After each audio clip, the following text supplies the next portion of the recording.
Let's get salty!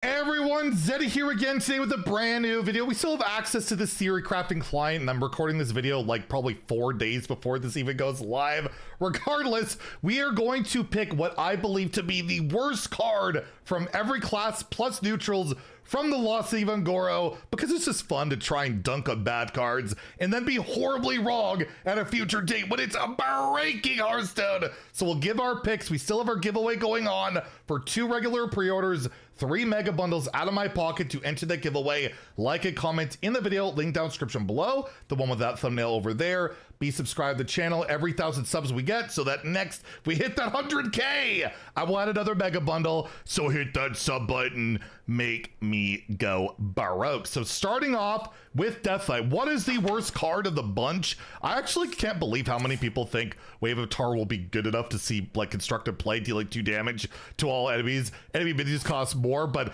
it's not going to be my pick for the worst card of the bunch. I'm not even going to go with High Cultist because I think it's got some upside to it. I just don't see a world where I'm playing Paleo Mancy, even to complete or help get my quest going. 3 mana shadow spell, discover an undead for 3 mana is terrible. Spend 5 corpses to get all 3 instead. You're probably getting at best like 1 good card out of the bunch, right? Like, I guess you get some value, but I don't know, playing enough Headless Horsemen these days, there are not a ton of great undeads out there, and this is not worth running purely for like quest reasons. It's 0 tempo playing it. It's a pure value card. If it was 2 mana, maybe. At 3, I think it sucks. And it's gonna be my pick for the worst Death Knight card of the bunch. Demon Hunter, definitely gonna be for my reveal. I felt like every reveal card I got was pretty darn rough. I'm gonna probably go with the Bug Squasher, right? 4 mana, 5/3.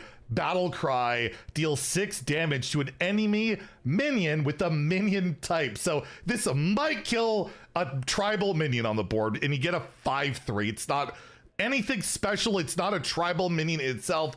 It feels like this should be a neutral card. Like, this doesn't feel like a Demon Hunter card at all. It's just a weird one. But yeah, we're trying to finally rid the game of bugs. And of course, that's not gonna work. Hearthstone is bug ridded. So as a result, this card has no chance at all. So will be my pick for the worst Demon Hunter card. Actually, let's be real. It's this card. It's absolutely terrible, right? A 9 mana 7/7. Put minions in your hand into jars and you have to break said jars. It's super slow. It's janky. It's weird. It looked like this originally was 6 mana when they leaked some just early version of it, and I don't know what you're supposed to do with this. I don't know if it's the Bug Squashing or the Entomologist or whatever. These cards are just stinkers. Druid got a lot of good stuff, I have to say. I don't think there's any Druid cards that I look at that are particularly bad, like at all. I guess I'll go with Eternal Blood Petal, the 4 mana 5/1 minion.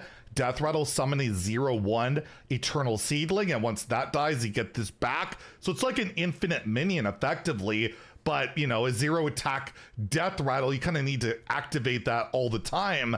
Can be a real problem. Your quest can help with that, but it's a lot of work. I do think Life Cycle might be able to help it out, but overall, it's going to be my pick, and I could even see it seeing play. I feel like Druid has all playable cards this set. So again, even though it's my worst pick for Druid, I don't think it's that particularly bad. For Hunter, I'm going to go with the odd map. Sure, it could kind of work with our quest, but there's so many ways you can generate beasts, like with tempo right now in Hunter, and almost none of them see play. And yeah, discovering an odd attack beast, if you play this turn, also pick one of the others, it might be just good enough for that quest to activate it consistently. But other than that, I really can't see this card seeing play. And I just think Hunter, again, a lot of these cards, like nothing is that bad. Like there's even potential for Story of Karnassa, in particular with the 2 mana tutor spell, buffing all those raptors that can keep cycling. That's quite a bit of stats. So I just think there's a potential for like every single Hunter card here, even Ravasor Matriarch, because you need that for your quest. I just think the odd map is the odd card out of the equation here. So I'm gonna give it my worst pick. But again, nothing particularly bad for Hunter, I would have to say. For Mage, it's like so easy. I don't even need to look at the other cards because it has to be Unearthed Artifacts, the 2 mana epic spell, summon a random 2-cost minion.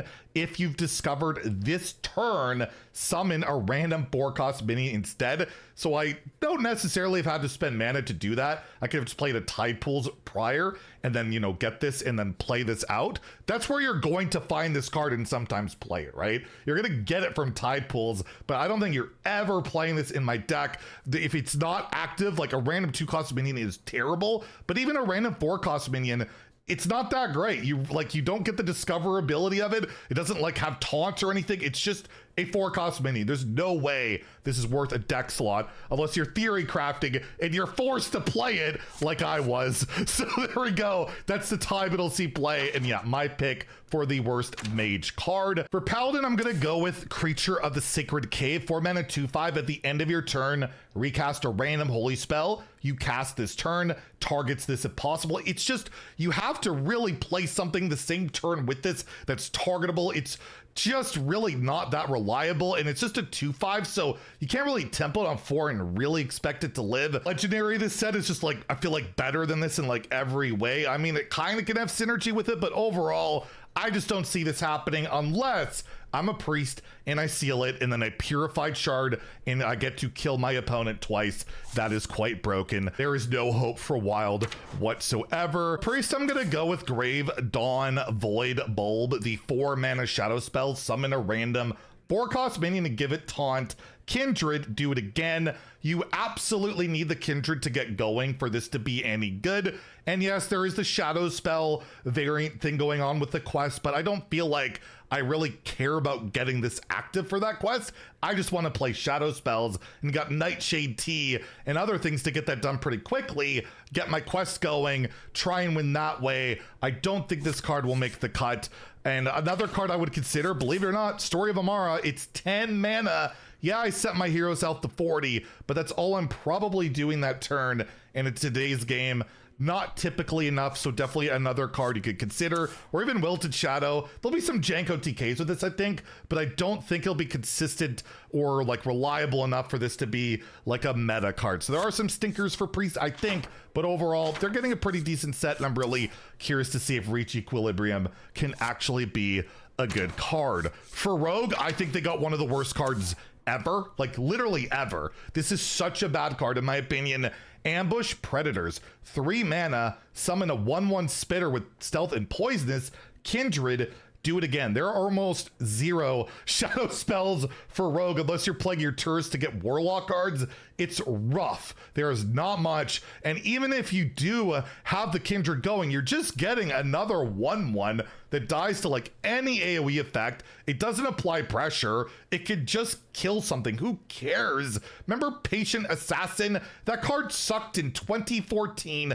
They buffed it to a 1/2. It still sucks. Sure, I can prep this out, but this has got to be one of the worst cards they have made in a very, very long time. I will be shocked if it does not appear in our worst cards video that we always do like a week or 2 after the expansion launch. We'll see, but I expect to see it there. Shaman got a lot of really good cards in my opinion. The only thing I'm gonna give a bad rating, like I think all the cards have a chance to see play except for Mechanized Magma. The 4 mana 2/5 elemental mech, whenever you play a fire spell, gain stats equal to its cost. You need this to stick on the board, play fire spells, it gets buffed up, and then you need that to be good enough to actually like either go face or get some good trades.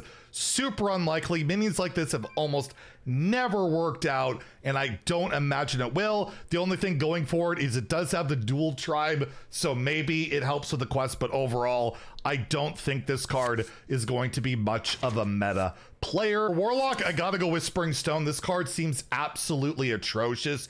5 mana 0/8 minion. Death Rattle, get 2 random fell spells. They cost health instead of mana. Most fell spells are actually pretty cheap, not impactful, not great. I'm playing a 5 mana 0/8 that kills nothing just so I can get some fell spells, and I have almost 0 Fel spell synergies. There is some, but it's not great right now. It's basically just the new AoE, right? Caustic Fumes. And I don't think I'm building around it that hard that I'm playing this bad a card. So for me, it's not even close. Whispering Stone is the worst Warlock card. For Warrior, I'm gonna go with Story of Sulphurous. It's a cool throwback to Ungoro, but it's really expensive. 5 mana to get a 2 mana hero power that deals 8 to a random enemy. There's no guarantee I'm gonna hit what I want, and it's not the easiest thing to clear in Warrior and just like have it go face. You got Sing Along Buddy synergies on the last usage, but overall, I just think it's way too expensive, not only on the spell, but yeah, the hero power itself. And we want to gain armor right now. We don't even want to lose that armor hero power. So that can be quite the downside. And for neutrals, where neutral cards are kind of supposed to be bad, I'm going to go with a card that just doesn't make any sense to me. The Relic Miner, a 3 mana 3/3 minion. Battle Cry, destroy the top card of your deck. Discover a card of the same rarity. Why do I want to do that? I put cards in my deck for a reason. I'm just destroying it to get something random, right? Not even from another class. There's no mana cheat on it. I'm just destroying my own good stuff to maybe get something good. I just don't get it, other than, yeah, I really don't want to get Baku. I want to get Baku destroyed. I know I'm going to destroy it, and then I'm going to get a good legendary. But overall, yeah, this is just not a card that I just don't understand what I'm doing with it in any world, unless I guess maybe a bomb or a plague, right? I get rid of one of those, and I feel pretty darn good about myself. So there you go. Those are my picks for the worst cards from the Lost Eve of Goro. Let me know what you think are the worst cards. And if you enjoyed the video, please like and subscribe. Have a great day and stay salty, my friends.